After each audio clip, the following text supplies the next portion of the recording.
a good day to be indigenous. Get up, stand up. They are going to become more brutal. Couldn't cut, hitting cut again. Because all the hippies were trying to be Indians anyway. They're going to become more repressive because it's a matter of dollars and their illusionary concepts of power. Hey, Victor. We must live in balance with the earth. And also with recent happenings at Wounded Knee. I am awake. Welcome to Native Roots Radio presents I'm Awake, and I'm your host, Wakanja Hade.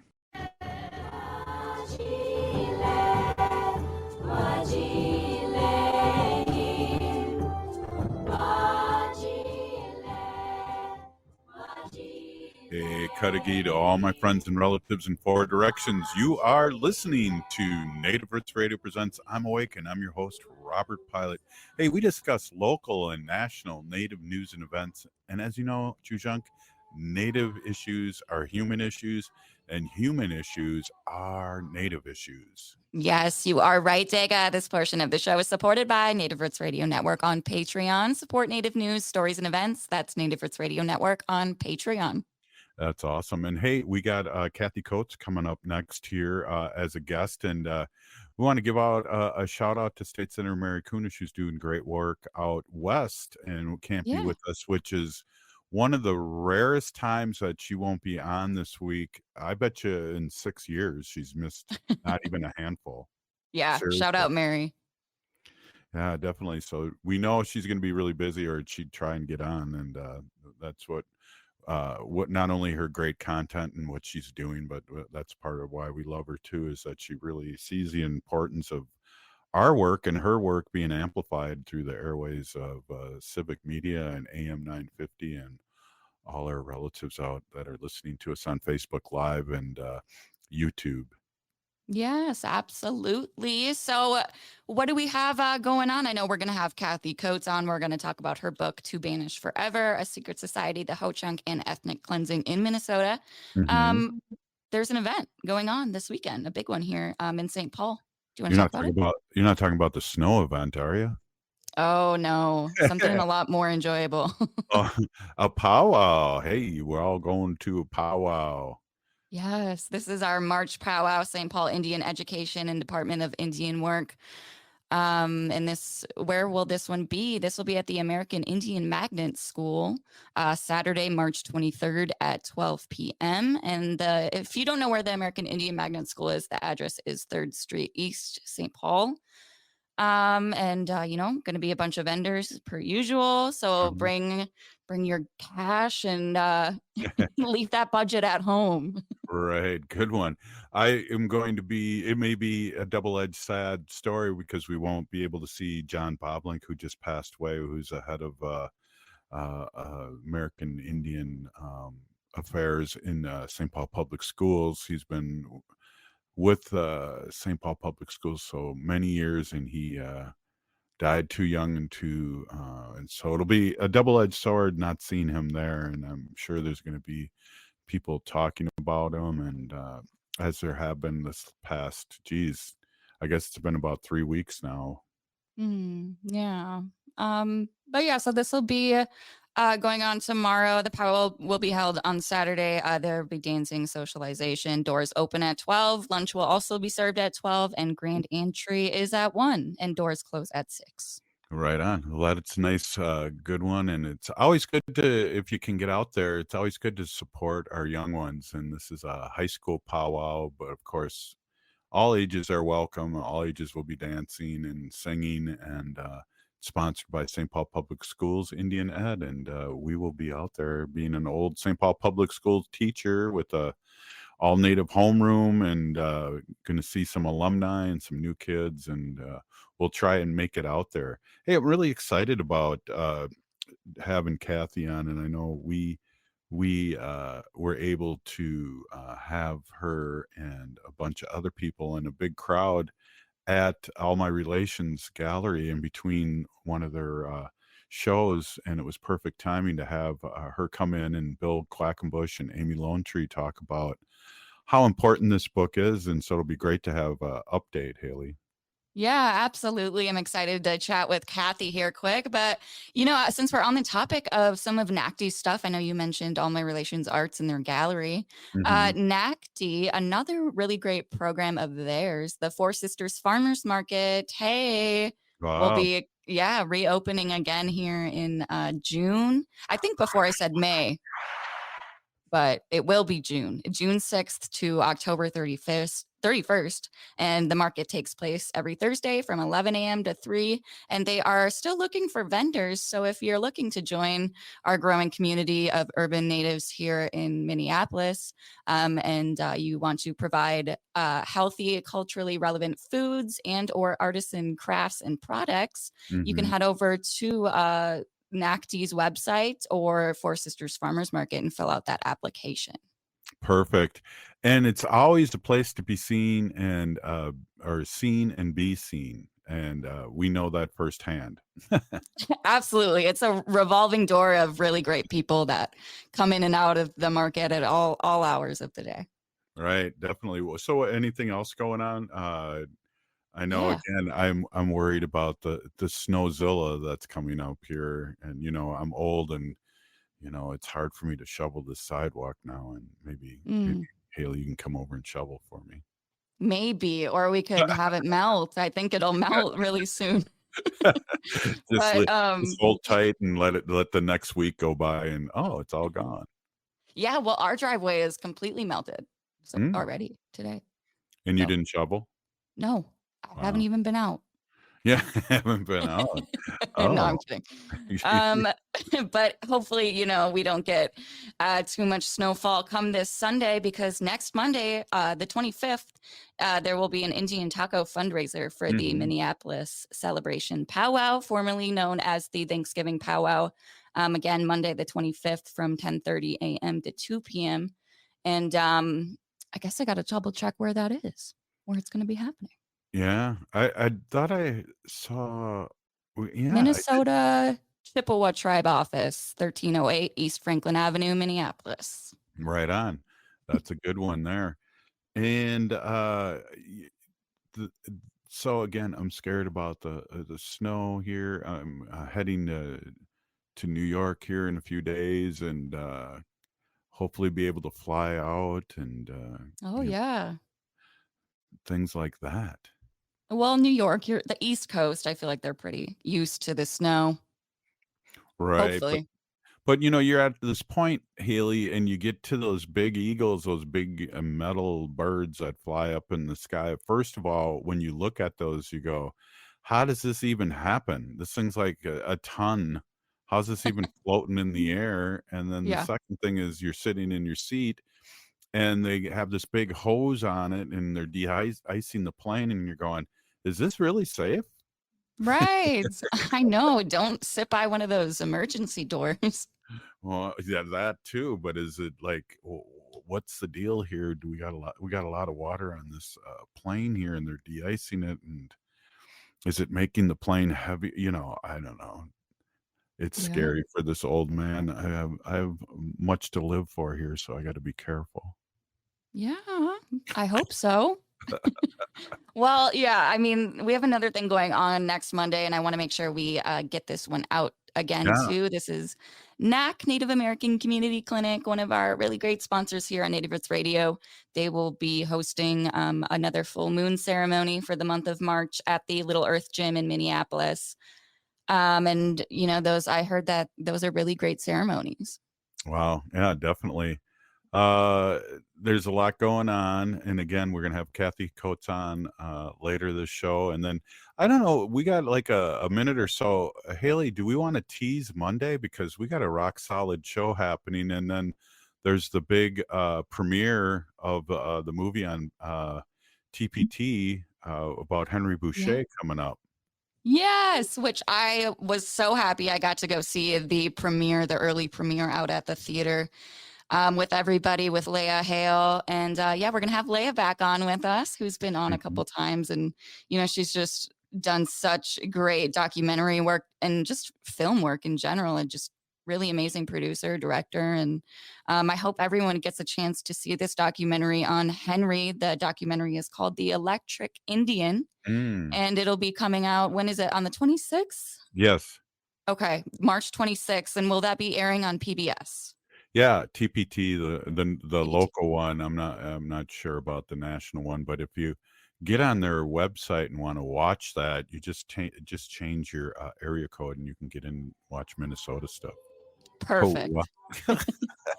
Hey, up next, Cathy Coats, author to Banish Forever, A Secret Society, The Ho Chunk, and the Ethnic Cleansing in Minnesota. We'll be right back after this short break. Stay with us.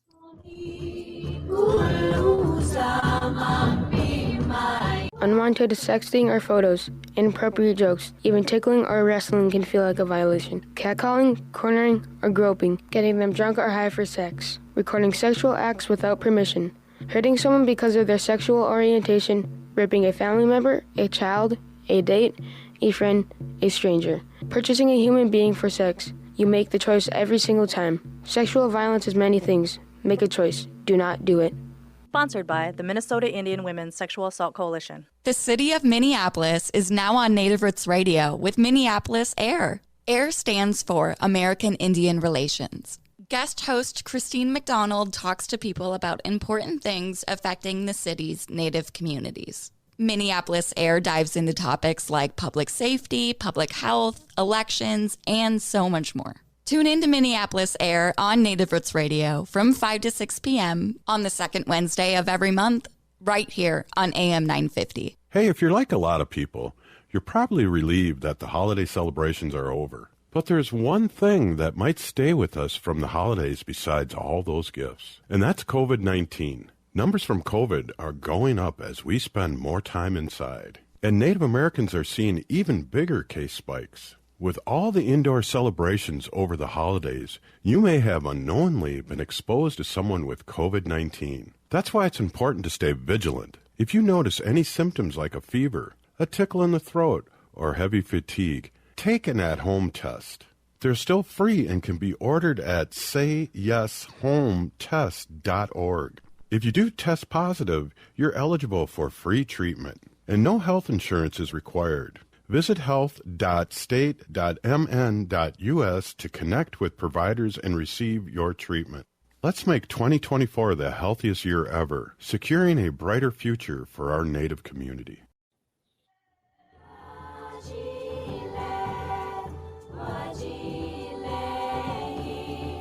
Hey, welcome back to Native Roots Radio Presents I'm Awake, and I'm your host, Robert Pilot.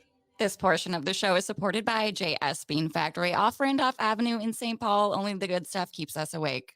I am awake. Hey, we're here with Cathy Coats, and she is the author to Banish Forever, Secret Society, The Ho Chunk, and the Ethnic Cleansing in Minnesota. Welcome back, Cathy. I know we've had you on a few times here, and we're really excited to have you on again. Thanks, Robert. It's great to be back. Right on. And so the book's been out for a while here, and what I'd like to do is just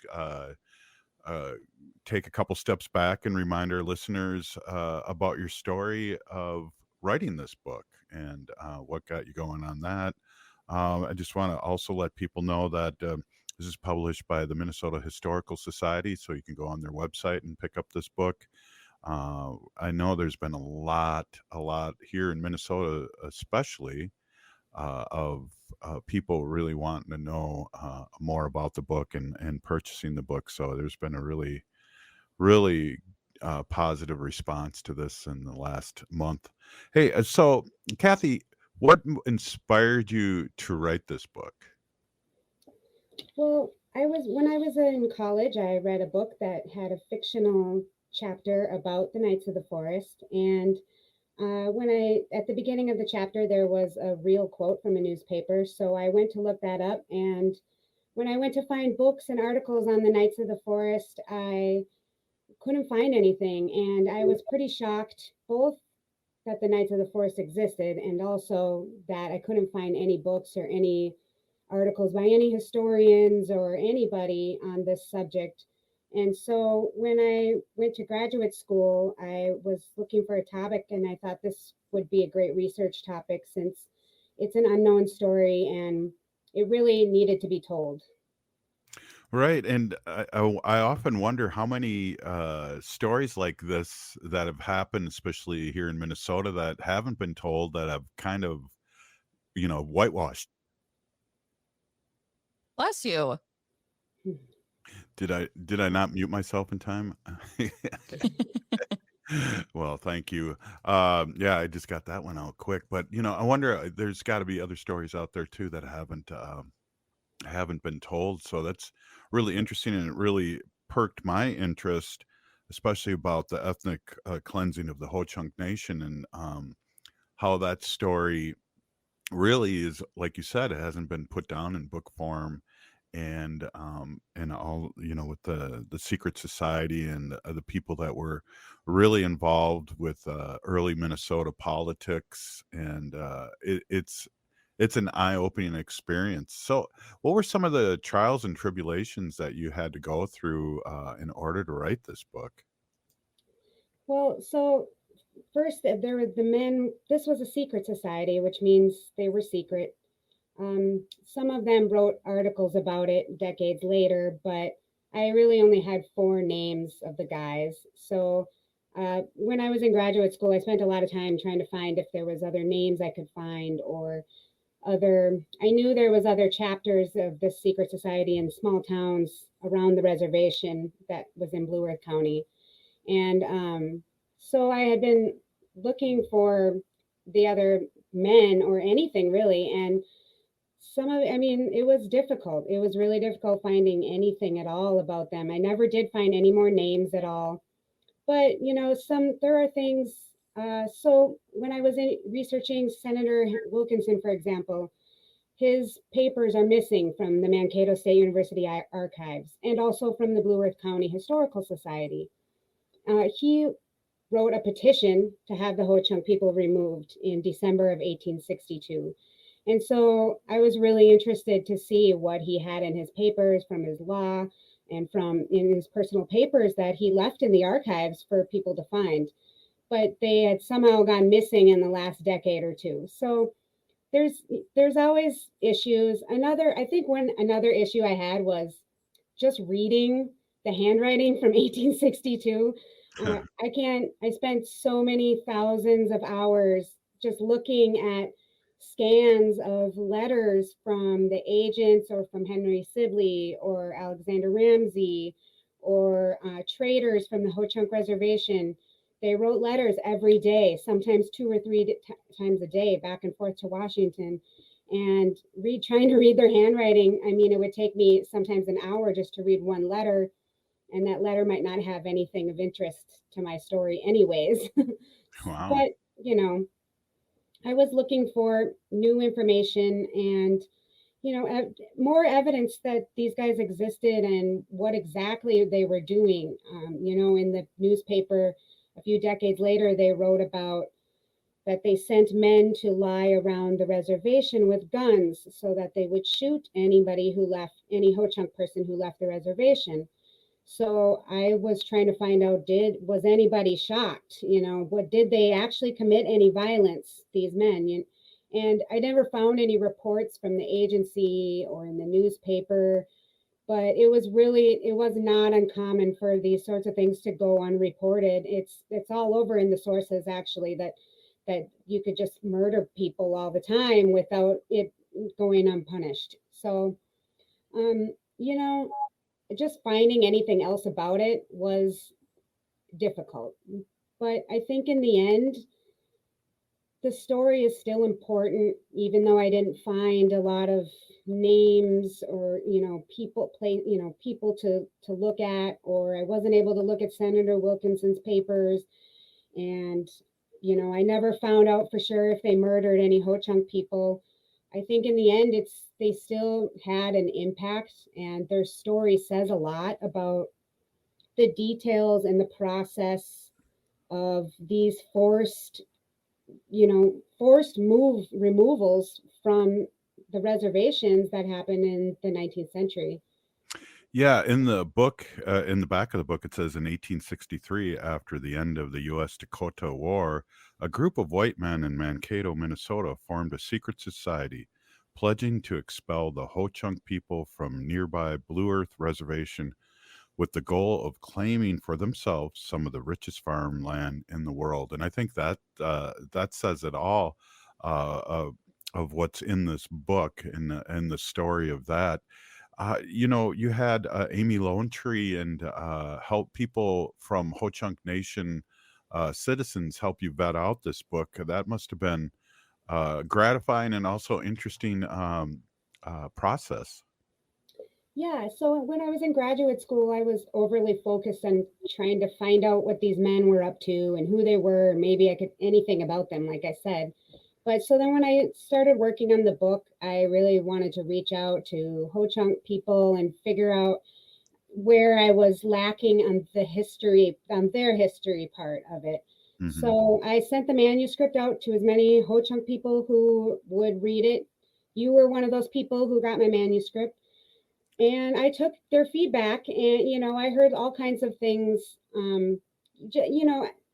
helping me with just the details, like how to spell names of certain leaders. When you look at the sources, there's so many different spellings, because the officials didn't know how to spell or necessarily even pronounce the names right.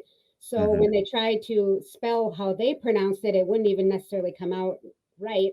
So Bill Quackenbush, he helped me a lot with some of the spelling, and I heard feedback from other Ho-Chunk people that I was overly focused on some leaders and I should try to add more Ho-Chunk leaders in there. I had a lot on the Decorah family, and that was really reflection on me looking at the sources. They're certainly an important family in your history, but I heard a lot of feedback that there's other leaders and there's other clans and other people. And I wasn't trying to write a comprehensive history of the Ho-Chunk people. This is really meant to be a story of Minnesota and their time in Minnesota.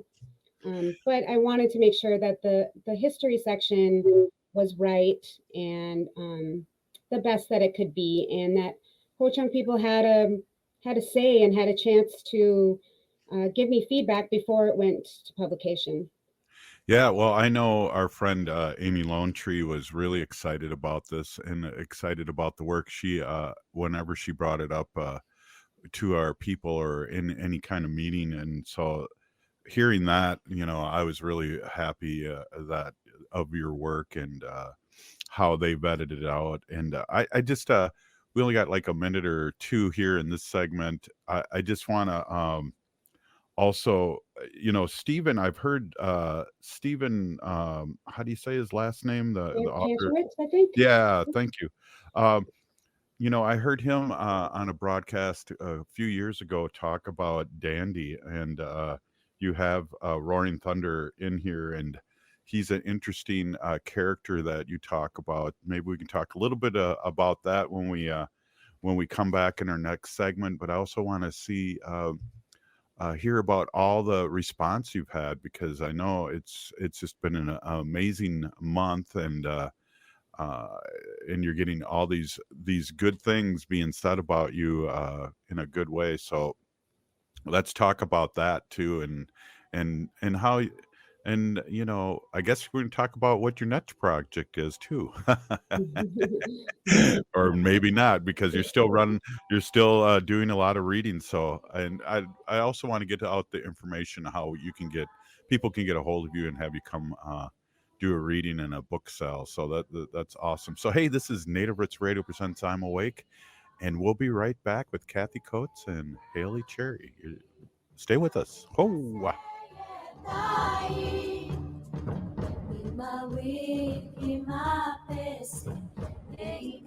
Attention transit customers. On Saturday, March 16th, Metro Transit will make changes to transit service within your community. As we do each quarter, we review our resources and ridership trends. These service changes continue our ongoing work to best serve customers throughout our system with our given resources. A summary of the upcoming service changes and a preview of the updated schedules are available now at metrotransit.org.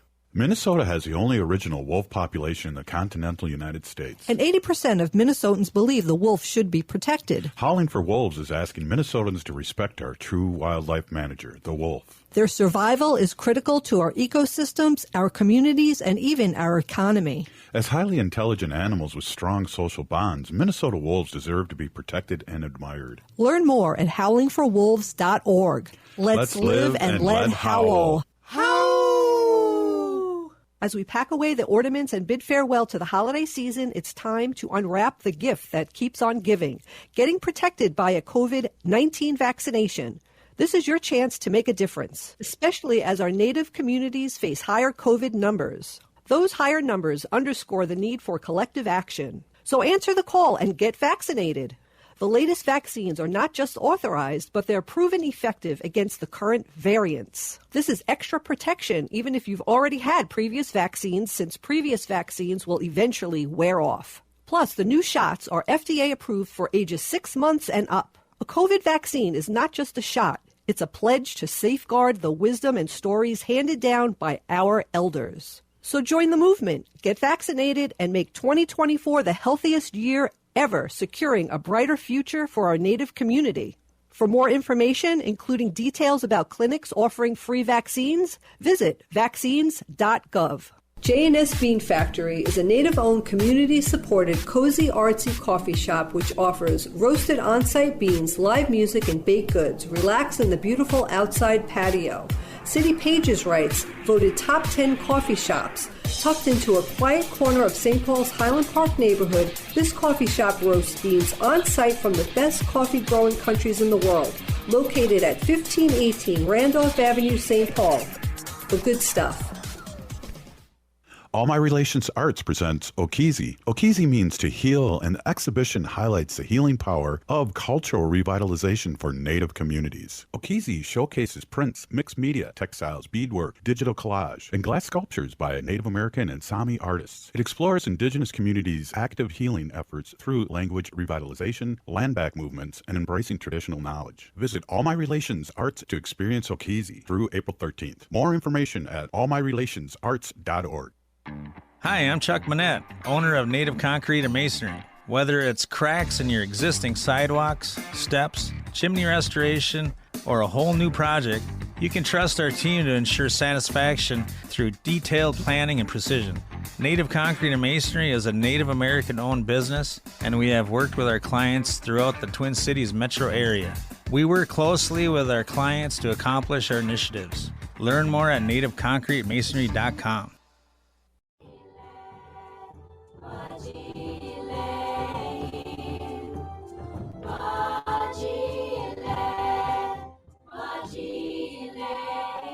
Hey, welcome back to Native Roots Radio Presents I'm Awake, and I'm your host, Robert Pilot.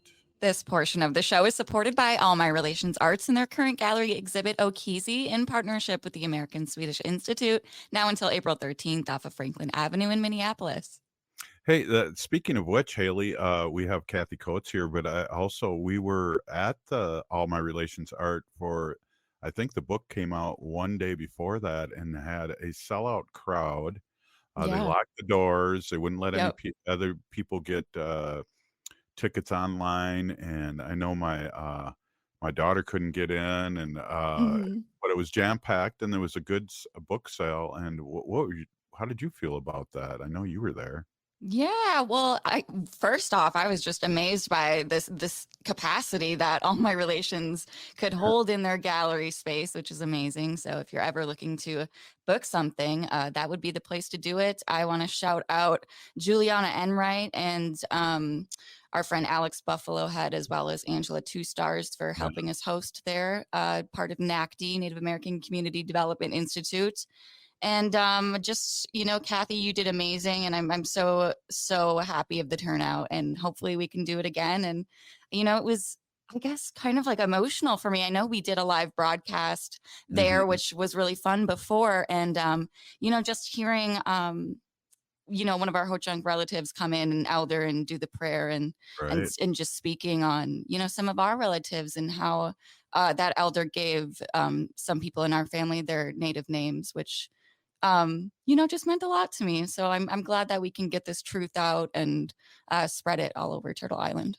Yeah, it was definitely fun, and Amy Lone Tree was there, and also our guy. What? Who else was there, Kathy? Oh, Bill? Bill Quackenbush. Yes, definitely, and he does an unbelievable job, and that was really exciting and emotional in a good way, because you always worry about things like that, Kathy, that no one's going to show up. You know what I mean? There's stress of, like, if there's too many people showing up and asking too many questions. No, I'm just kidding. But and then there's the other end of it. Is anyone going to show up? And it was a big success. It was probably this. They told us it was the most successful kind of book launch that they've ever had, and also yeah, there was quite a few books sold too, and that's a thing our friend Amy Lone Tree said that was amazing, because a lot of times that isn't the case. Right, yeah, she's been to somewhere they've only sold one book, so this was great. And seeing Amy speak at the book launch was amazing. I really look up to her as a historian. She's a great scholar, and having her give the stamp of approval on this book means more to me than just about anything else, I think. And when she was speaking at the book launch, she talked about how much this story means to her. And she, also the same, like Haley said, seemed almost emotional at times. And, this is, for me, I mean, it's emotional for a different reason. It was a culmination of this huge project, and to see this is exactly what I wanted to happen out of it. I wanted it to mean something for Ho-Chunk people, and I wanted it to be out there for Minnesotans to read beyond Ho-Chunk people. I saw Stephen Kantrowicz and Josie Lee, who is a Ho-Chunk person. I think she works in the historic or a museum, the Ho-Chunk Museum in Madison. And they did a talk a week or two ago in Madison. And one thing that Stephen pointed out was that there's only 4,000 Ho-Chunk people, or is it 2, in Wisconsin. There's only 500 in Minnesota, or over 500. And so you guys can't do the work of telling this truth by yourself. There needs to be more allies, and historians really specifically need to get more involved in telling these parts of the stories. The U.S. Dakota War has been told by historians for decades now, and even truth-telling historians have told this story, and they still leave out the Knights of the Forest and the Ho-Chunk people. They usually just get a little footnote in the Dakota War stories. Right. I think this is a bigger part of the U.S. Dakota War, and if we look at the Ho-Chunk people and the Knights of the Forest and what happened there in Mankato specifically, it really says a lot, and it can add a completeness to the story and history in Minnesota. Exactly. And Stephen wrote in the back of the book, in the aftermath of the U.S. Dakota War, Ho-Chunk community at Blue Earth was banished from Minnesota to barren acres far to the west. Through careful research, Cathy Coats restores this searing episode to its proper place in the history of the state and nation. The Ho-Chunk's brutal expulsion, she shows, did not stem from some monetary mass hysteria. Rather, it was the work of prominent citizens, men hungry for Ho-Chunk's acres and unapologetic in their white supremacist intention to banish forever from our beautiful state every Indian who now resides on our soil. So that was what Stephen had to say about your book too, and how important truth telling is. And I just picked up a book that was written in the 70s about the 38+2, and it was interesting. They had 2 pages about the Ho-Chunk, and I was like, oh wow, but like you said, Kathy, we're really a bigger part of that whole story. Some people say that Ho-Chunk weren't involved with the Sioux uprising, and some books say they are, and they were, but they were definitely, if there was, it was a very small amount, and we became victim of a big land grab. Right. And there's been conflicting reports, and it does seem like there might have been a few people that were at least there during some of the battles, or at least the first battle. But as a whole, the agent at least wrote, and from what I've heard from Ho-Chunk people and historians, is that as a whole, they did not decide as a nation to make war with the United States the way that a lot of the Dakota people did. They decided together, Little Crow would lead them into war, and that didn't happen on the Ho-Chunk reservation. And in fact, they'd already had some battles and wars in Wisconsin, as you well know. So, they'd already been there and done that with the United States, and they were just looking to plant farms and stay there and have this rich farmland. It was the richest in the nation, some of the richest in the nation, and the best in the whole state. And they had a good spot there, and after a few failed spots that they didn't like, they not all of them, but some of them wanted to stay there. So it's really tragic that they were forced because of this outside influence. Of course, that's the entire history of Ho-Chunks once colonialism started. But and we talk about that sometimes too, but this is a big part of the story, being pushed out of Wisconsin, and people like Dandy came back 8 or 9 times, and there was that great story that he pretended he was sick, and everyone was going to take him to the infirmary, and he bolted out of the fort and ran away, and they didn't see him for another 8 years. So he headed back to Wisconsin. Yeah, I mean, so the Ho-Chunk, as you know, the Ho-Chunk people were removed 5 times to 5 different reservations by the government. But throughout that entire time, there was lots of Ho-Chunk people who just didn't leave Wisconsin, or they went back, or maybe they would go to the reservation for a while and then they would go back to Wisconsin.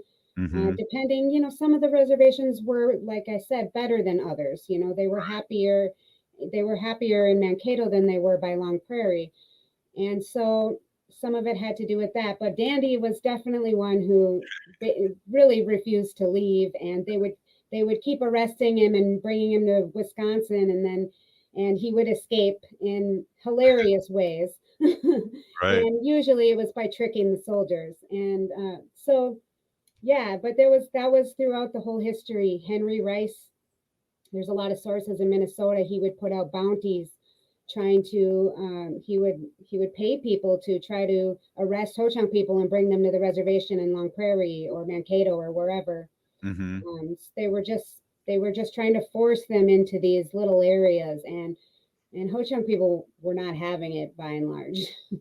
Well, and a lot of the situation was that the Dakota War gave an excuse to remove Ho-Chunk in a big way, and right in the middle of of growing season, they were left with their farms, and people took over these farms that all the work had been done except for harvesting and things like that. So we kind of sit around here and joke, but boy, we put ourselves in the place of the Ho-Chunk that were removed out of Mankato. It's a super sad story.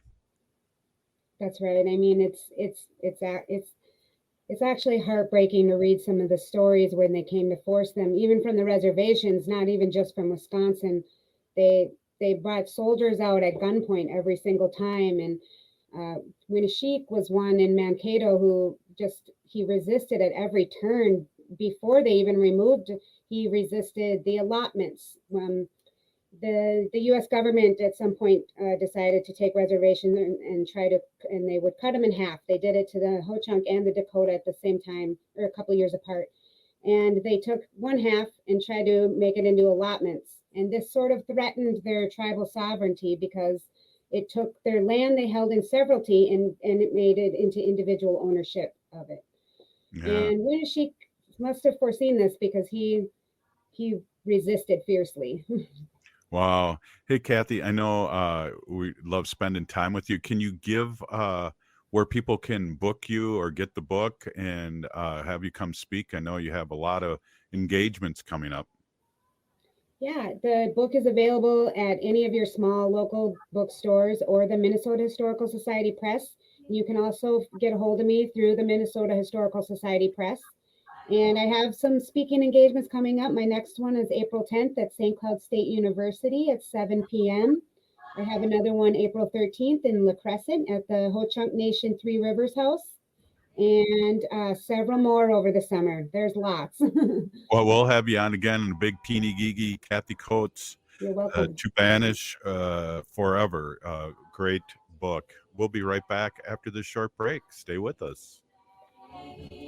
Attention transit customers. On Saturday, March 16th, Metro Transit will make changes to transit service within your community. As we do each quarter, we review our resources and ridership trends. These service changes continue our ongoing work to best serve customers throughout our system with our given resources.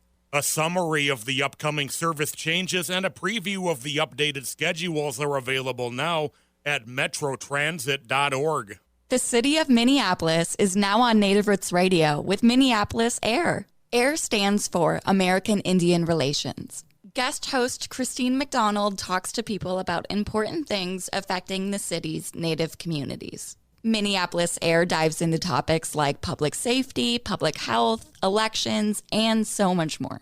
Tune in to Minneapolis AIR on Native Roots Radio from 5 to 6 p.m. on the second Wednesday of every month, right here on AM 950.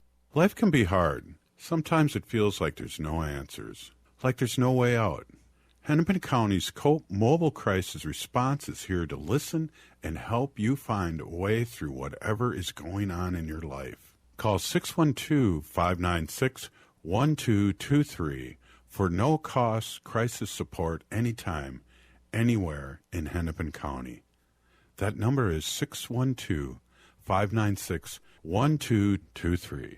Doherty Family College at the University of St. Thomas is your pathway to a bachelor's degree. Located in downtown Minneapolis, Doherty Family College offers an affordable education that includes free textbooks, a laptop, meals, career coaches, and a Metro Transit pass. As a full-time Doherty Family College student, you'll benefit from mentorship from St. Thomas faculty, along with paid internships and support from Minnesota's largest private college. Ready to turn your dreams into reality? Apply now at dfc.stthomas.edu. Doherty Family College, your journey to success starts here.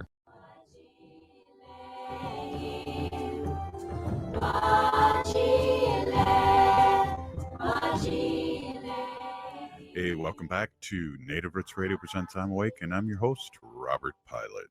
This portion of the show is supported by Howling for Wolves, protecting wolves for future generations. Good one. Good one. Hey, what a great interview. We got to have her on again, too.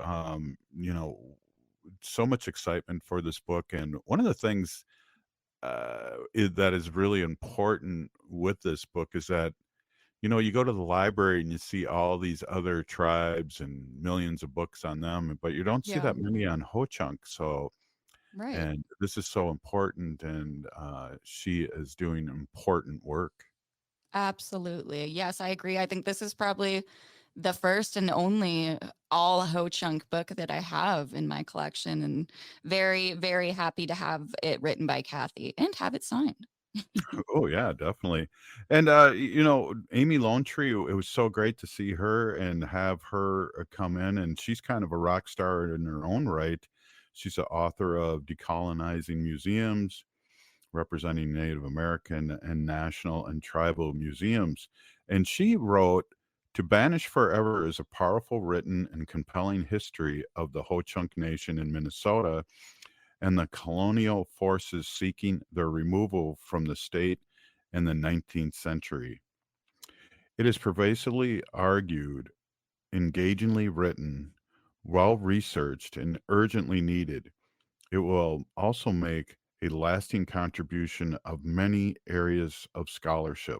This book needs to be in the hands of people across Minnesota and beyond. And what a great little, we all agree with that. Oh, absolutely. Yes. And you can get this book. This was published by the Minnesota Historical Society. So you can head over to their website at mnhs.org. And I also want to shout out Minnesota Historical Society and American Indian Initiatives or Native American Initiatives, which is that group at the Historical Society. And just, made up of a great group of people. Absolutely. And we just had a book, a Native American book sent to us at the mother station, AM 950. I picked up yesterday, and it was pretty amazing that there's still things coming out of the Minnesota Historical Society supporting Native Americans and their stories. Yeah, and just so great that they do have a group like Native American Initiatives in there working specifically to bring events and books out like that. So that's amazing. And I just want to go back to Dandy for a sec. This character in the book To Banish Forever, A Secret Society, the Ho-Chunk and Ethnic Cleansing in Minnesota, Dandy being a Ho-Chunk, probably a relative of ours, really sounds familiar. Kind of reminds me of something you would do. And, just kind of sneak in between the borders and crossing the river and whatnot. That's real resistance.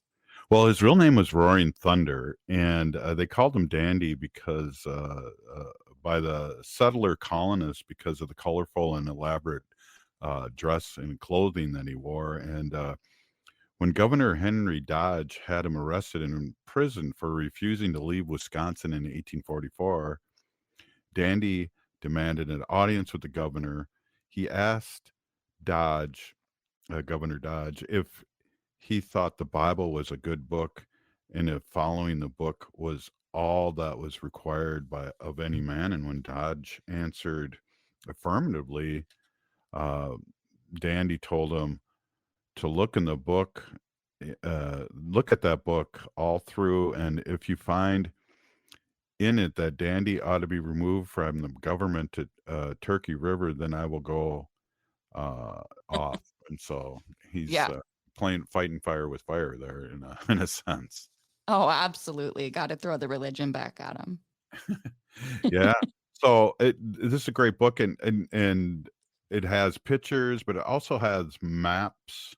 It has it has a picture of Dandy in there, and it also has a lot of the players that removed the Ho-Chunk from the Mankato area specifically. And there's a lot of things. Just read the book, and I won't get into it. Like there's some property down in Mankato that should be given back to the tribe or to the people, but there I did say it. Oh, and I'll second that.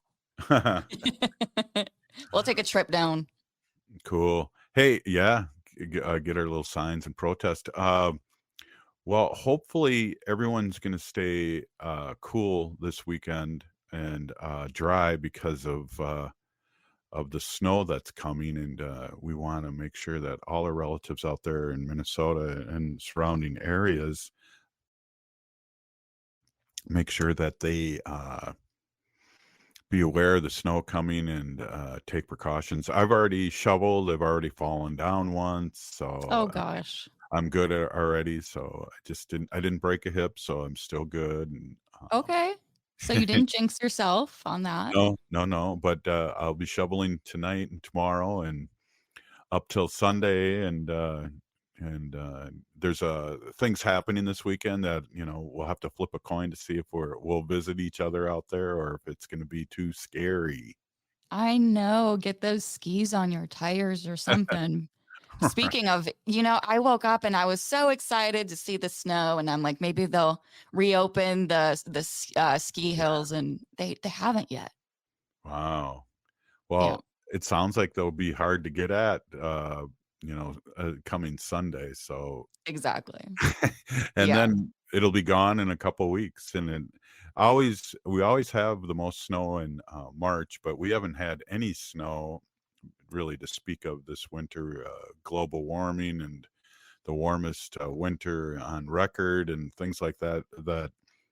That we know that we have to be aware of for our people and people listening to the show and our allies out there, that we need to really be aware of this, and especially when it comes to like watering the grass and all those things that really you need to think about, especially with water's life and how little moisture the state of Minnesota's had all winter. Yeah, yeah. And I don't know why, but this kind of makes me think of just like caring for the environment and, just double checking the type of salt that you're using. If you're putting salt down on your sidewalks or your driveway, make sure whatever is in that is non-toxic to our environment, because that stuff will run off into our ditches and our waterways. Mhm. And yeah, but I think it's been nice not to have the snow, in my opinion, just for driving. And I've also heard a lot of people comment on how less moisture will be standing on, on the ground outside, so less mosquitoes. Yeah, well, there is that, but then, the circle of life, where are bats that eat Yeah. mosquitoes? Where are possums that eat mosquitoes and ticks and all those things? So Mhm. there is that, but, we do know that we've done really bad on Mother Earth and Father Sky, and we really need to be aware of that, especially with what's coming ahead here, and be grateful for this snow and just be careful that's coming. Yeah. Yeah, absolutely. Any type of moisture on the ground, any water, is really great for our grass, and hopefully it will help turn things greener a lot sooner here come springtime. Yes, water is life, and we need to remember that. So what else?